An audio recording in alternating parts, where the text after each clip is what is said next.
نحمده ونصلي ونسلم على رسوله الكريم أما بعد أعوذ بالله من الشيطان الرجيم بسم الله الرحمن الرحيم اقرأ باسم ربك الذي خلق صدق الله العظيم درود پاک پڑھ لیجیے اللہم صلی علی سیدنا و مولانا محمد وعلى آلہ واصحابہ وبارک وسلم صلاۃ وسلام علیک یا رسول اللہ۔ حمد و صلاۃ کے بعد عالی مرتبہ ذی احترام حضرات، علماء کرام، مشائخ، انتہائی عزت و تکریم کے لائق طلباء کرام، آج اس قدیمی اور علمی ادارے دارالعلوم امجدیہ میں اور آپ حاضر ہیں۔ اللہ تبارک و تعالی ہماری اس حاضری کو قبولیت کا شرف عطا فرمائے۔ حضرت علامہ مفتی عتیق اسماعیل صاحب نے پروگرام کی غرض و غایت یہاں تشریف فرما مشائخ کے اسماء گرامی اور حضرت صاحبزادہ ریحان امجد صاحب کی صدارت میں انعقاد پذیر آج کے اس پروگرام کی تفصیلات سے آپ کو آگاہ کیا ہے۔ چند ایک گزارشات مختصر سے وقت میں آپ کی خدمت میں عرض کرنی ہے۔ عرب کا جو معاشرہ تھا نبی کریم علیہ السلام کی تشریف آوری سے قبل، اس کے اندر جتنی بھی کمزوریاں پائی جاتی تھیں وہ تاریخ کا ہر طالب علم جانتا ہے۔ سب سے بڑا مسئلہ فکری اور اعتقادی کمزوریوں کا تھا۔ کفر ہے، شرک ہے، بہت سارے بتوں کے سامنے ان لوگوں کا جھکنا ہے، اور اس کے نتیجے کے طور پر پھر جو ان کے اندر کمزوریاں پیدا ہو گئی تھیں اور ان کے کردار کے اندر جو کمزوریاں رونما ہوئی تھیں، عورتوں پر ظلم ہے، بچیوں کو زندہ دفن کر دینا ہے۔ کبھی ان باتوں کا گہری نظر سے مطالعہ کریں تو جب انسان انتہائی درندگی پہ اتر آتا ہے تو پھر اس قسم کی چیزیں اس کے اندر پیدا ہوتی ہیں، جب بالکل اس کے نظریات ختم ہو جائیں اور اخلاقی زوال اور انحطاط پوری طرح حاوی ہو جائے۔ کئی سو سال گزر گئے حضرت عیسیٰ علیہ السلام کو آسمان پر تشریف لے جائے ہوئے۔ سالوں کے بعد غار حرا میں جب پہلی وحی نازل ہوتی ہے، آسمان اور زمین کا جو رابطہ قائم ہوتا ہے، بہت ساری قباحتیں ہیں اس معاشرے کے اندر، اور ہر ایک ذرہ یہ کہہ رہا ہے کہ آ اور مجھے آفتاب کر دے۔ ہر پہلو ہی سخت تشنا ہے، عورتیں پریشان ہیں، غریب پریشان ہیں، بیٹیاں پریشان ہیں، بوڑھوں پر ظلم ہے۔ ہر پہلو پر ہی بڑی ضرورت ہے، اور اسلام نے سب کے حقوق اپنی اپنی جگہ پر بیان فرمائے، لیکن جو پہلی وحی نازل ہوتی ہے نا، اس میں نہ تو ظاہری طور پر توحید کی بات ہو رہی ہے اور نہ اس پر عورتوں کے حقوق کی بات ہو رہی ہے۔ آپ زیادہ توجہ فرمائیں گے میری بات پر، نہ اس پہلی وحی کے اندر حقوق العباد کا ذکر ہو رہا ہے، بلکہ جب پہلی وحی نازل ہوتی ہے قباحتیں بہت زیادہ ہیں اور ہر پہلو پر بات کرنے کی اشد ضرورت ہے، سخت پیاسا ہے معاشرہ، لیکن پہلا فرمان جو اللہ تعالیٰ کا اس امت کو سرکار کے وسیلہ پاک سے ملتا ہے وہ یہ ملتا ہے کہ اقرا، پڑھیے۔ معنی کیا ہے؟ قباحتیں جتنی بھی ہوں اسلام کہتا ہے وہ پڑھنے سے دور ہو جاتی ہیں۔ خرابیاں اعتقادی ہوں یا اخلاقی ہوں، تعلیم ایک ایسی چیز ہے جو سب خرابیوں کو دور کر دیتی ہے۔ اقرأ بسم ربک الذی خلق، پڑھیے اس رب کے نام سے جس نے پیدا کیا۔ آپ پڑھیے۔ یہ جو پڑھنا ہے، یہ ساری کمزوریاں، کسی کمرے کے اندر 2 4 5 قسم کے موذی جانور اکٹھے ہو جائے نا، بچھو بھی ہے، سانپ بھی ہے، چھپکلیاں بھی ہیں، اور آپ کو وہ سارے جانور مارنے پڑیں فوری طور پر، تو مشکل ہوتی ہے چونکہ کمرے میں اندھیرا ہے۔ کیسے آپ انہیں پکڑیں گے، کیسے گرفتار کریں گے، کیسے بھگائیں گے، کیا کریں گے؟ تو یہ سارے اندھیرے جتنے بھی اکٹھے ہو گئے ہیں اور یہ ساری آزمائشیں جتنی بھی جمع ہو گئی ہیں، اس کا علاج ایک ہے کہ اس کمرے میں اجالا کر دو۔ آپ اس کمرے کے اندر لائٹ آن کریں، اجالا کریں، بہت سے جانور تو پکڑنے ہی نہیں پڑیں گے، وہ خود بخود بھاگ جائیں گے۔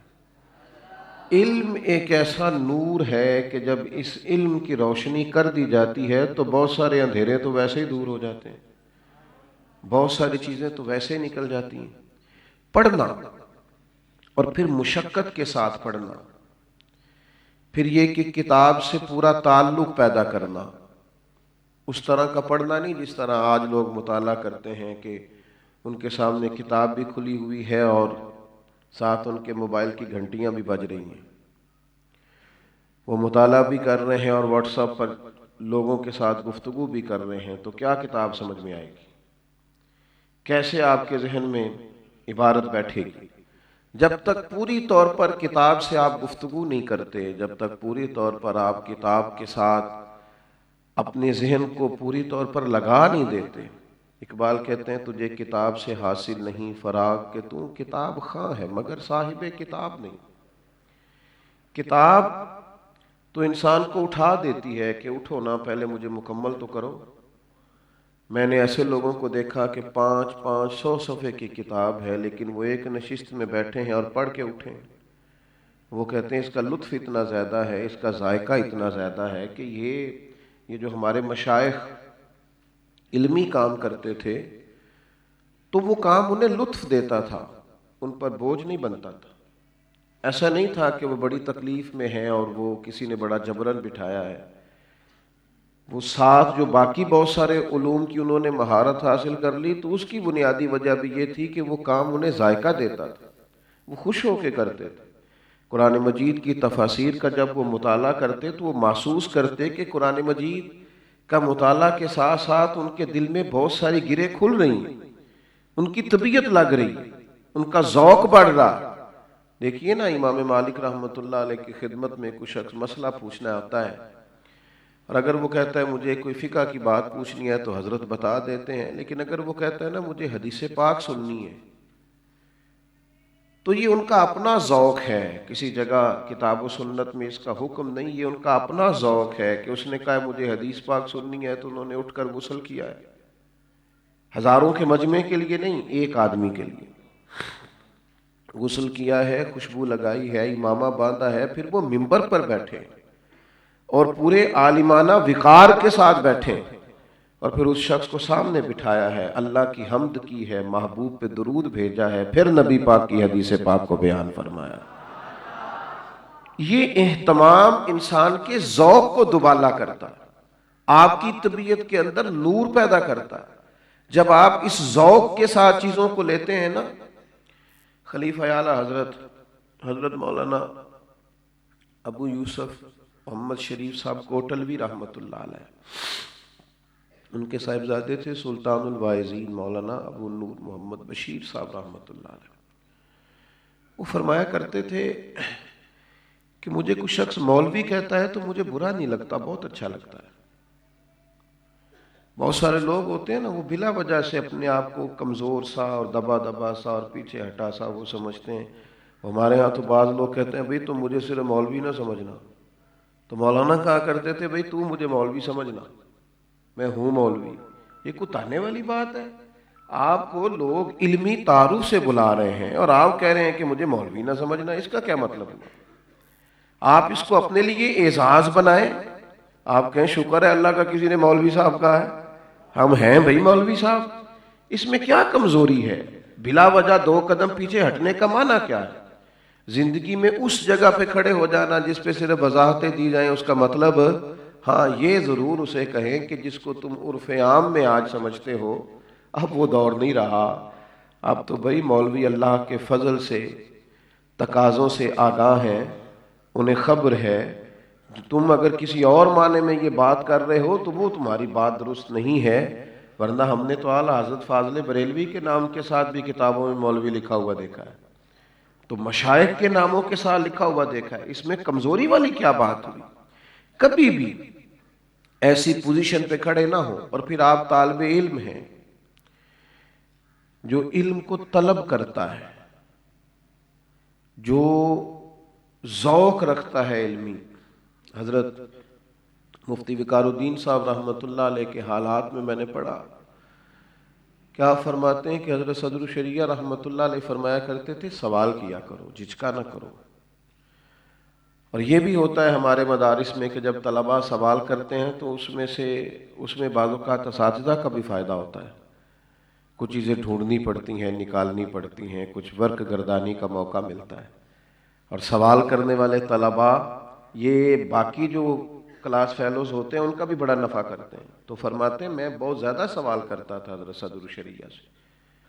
حضرت مفتی وقار الدین صاحب رحمۃ اللہ علیہ فرماتے ہیں کہ باقی طلباء بھی مجھ سے کہا کرتے تھے کہ یار ہمیں تو استاد جی کا روب بڑا ہے، بعضوں کا خیال آتا ہے کیسے یہ ذرا سوال ہمارا بھی پوچھ لینا.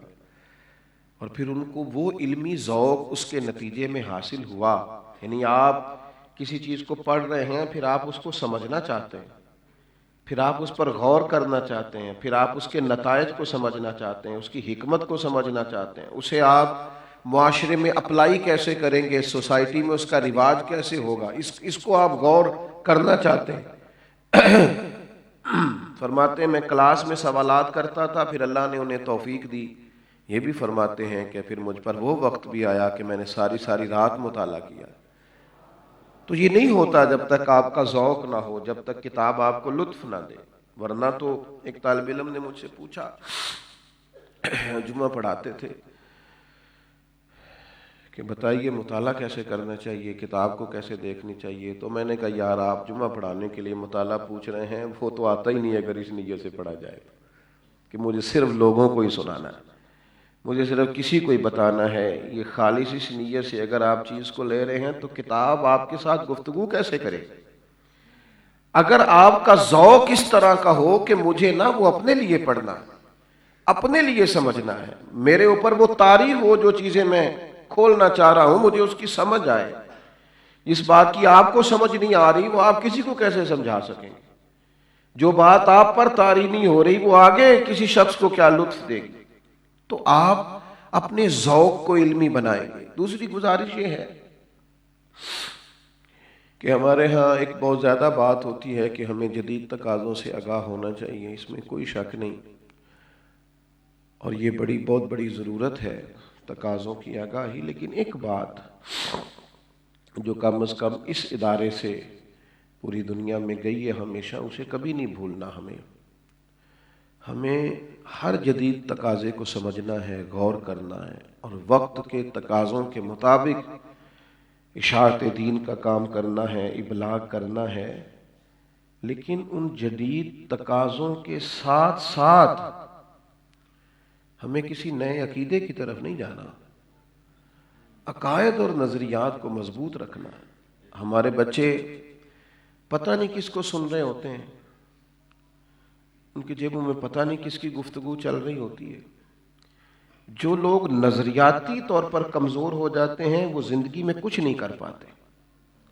ڈبل مائنڈڈ آدمی بھی کبھی زندگی میں کچھ کرتا ہے.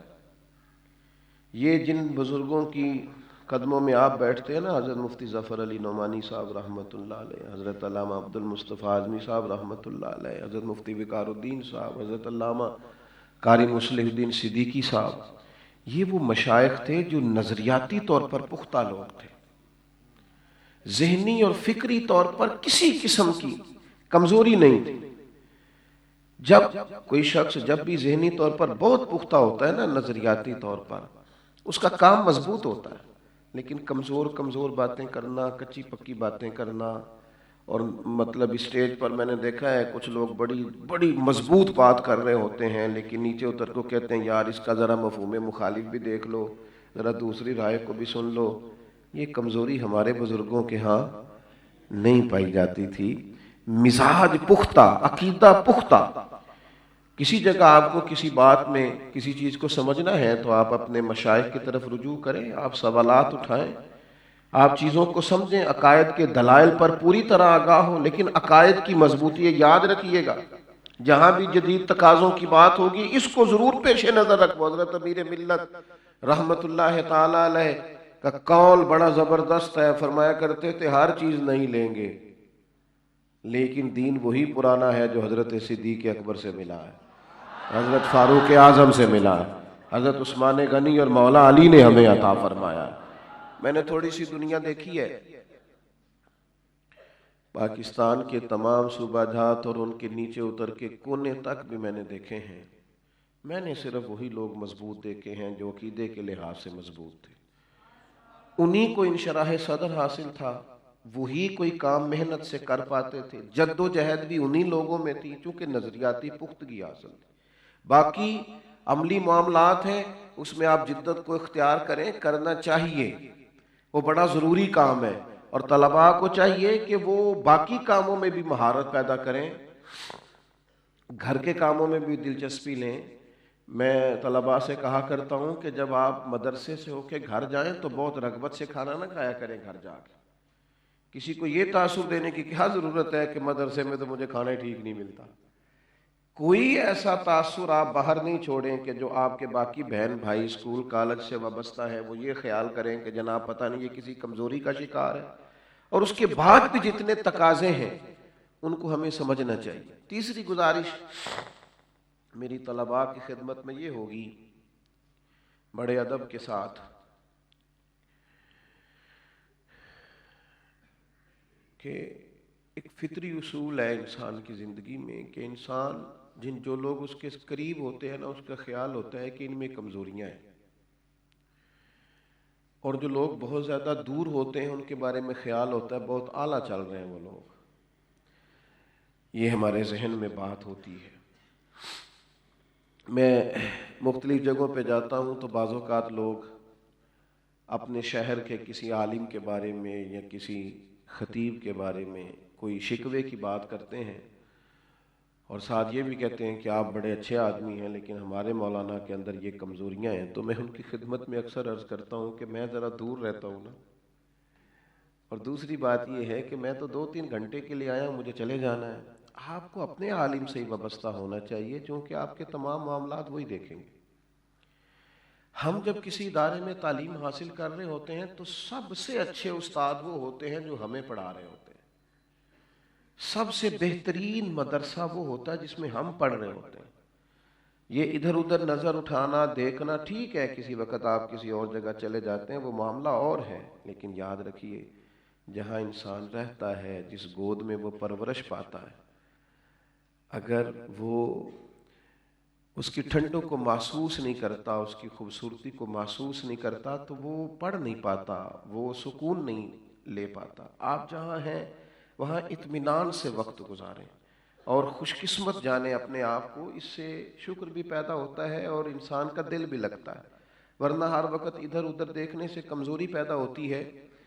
ہمارے بہت سارے ایسے علماء ہم نے دیکھے ہیں جنہوں نے ایسے مدارس میں تعلیم حاصل کی ہے جو باقاعدہ مدرسہ ہی نہیں تھا۔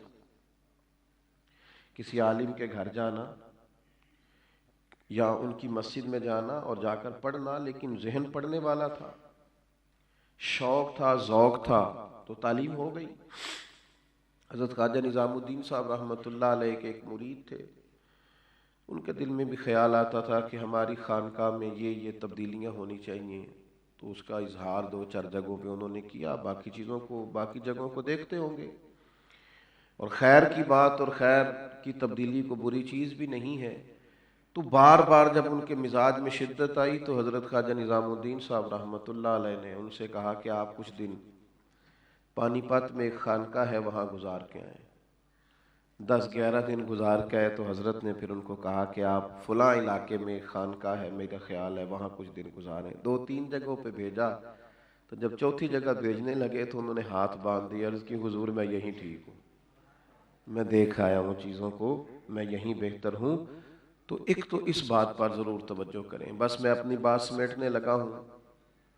ایک میری آپ کی خدمت میں اور گزارش ہے، اور یہ طالب علمی میں نے ایک چیز کو بڑی شدت سے محسوس کیا ہے، وہ ایک درد ہے، آپ کی خدمت میں ضرور رکھنا چاہتا ہوں۔ تمام طلباء قابل نہیں ہوتے، اور تمام طالب علم جو ہوتے ہیں وہ پوری طور پر مضبوط نہیں ہوتے، کچھ کمزور ہوتے ہیں، کچھ کی زبان توتلی ہوتی ہے، کسی کے وجود میں کوئی کمزوری ہوتی ہے۔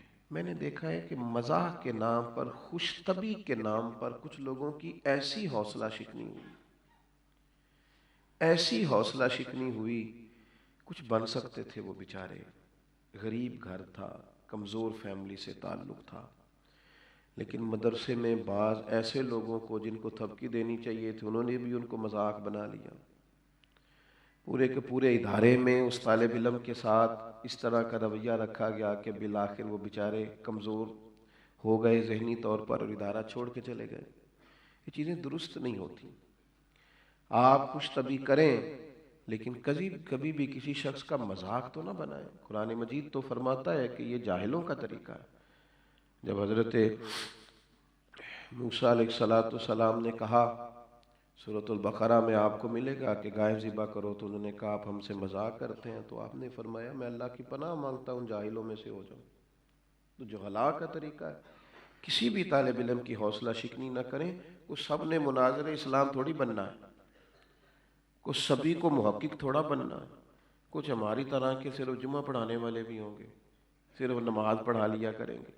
بہت سارے لوگوں کی بہت ساری جگہوں پہ ضرورت ہوتی ہے۔ میں کسی شخص سے بیزار نہیں ہو سکتا، چونکہ ایک ذرہ بھی تو بیکار نہیں ہو سکتا۔ تو حوصلہ شکنی کرنا اور کسی بیچارے کو کمزور کر دینا، اسے تکلیف پہنچانا، یہ بات درست۔ اور آخری گزارش میری آپ کی خدمت میں یہ ہے، چونکہ طلباء سے باتیں ہو رہی ہیں تو کچھ دل کی باتیں ہیں وہ ساری ہو ہی جائیں۔ خطاب صرف طلباء سے ہے۔ میں آپ سے عرض کروں گا کہ بہت ساری چیزوں میں مہارت پیدا کریں اپنی زندگی میں، کوئی کمزوری نہیں دکھائیں۔ اگر آپ کے گھر میں گاڑی ہے یا کسی جگہ کچھ ایسی آسانی موجود ہے تو اس کی ڈرائیونگ بھی آپ سیکھیں۔ حضرت مفتی ظفر علی نعمانی صاحب رحمۃ اللہ علیہ تجارت فرمایا کرتے تھے، اور ایک مضبوط تاجر تھے، انہوں نے کام کیا ہے۔ ذہنی کمزوری اور ذہنی غلامی، یعنی مولوی صاحب کو دیکھ کے ہر شخص یہی سمجھے کہ شاید اس کو چندہ ہی لینا ہے، تو یہ بات بھی درست نہیں ہے۔ یعنی آپ کی طبیعت اس طرح کی ہو کہ اگر آپ کچھ انقلابی مزاج ہو سکتے ہیں نا۔ ہم نے دیکھا ہے مدارس میں پڑھنے والے، ہمارے ایک بہت بڑا کالج ہے پنجاب میں، اس میں ایک سیرت کانفرنس میں مجھے حاضری کا موقع ملا، تو پرنسپل صاحب جو تھے کالج کے،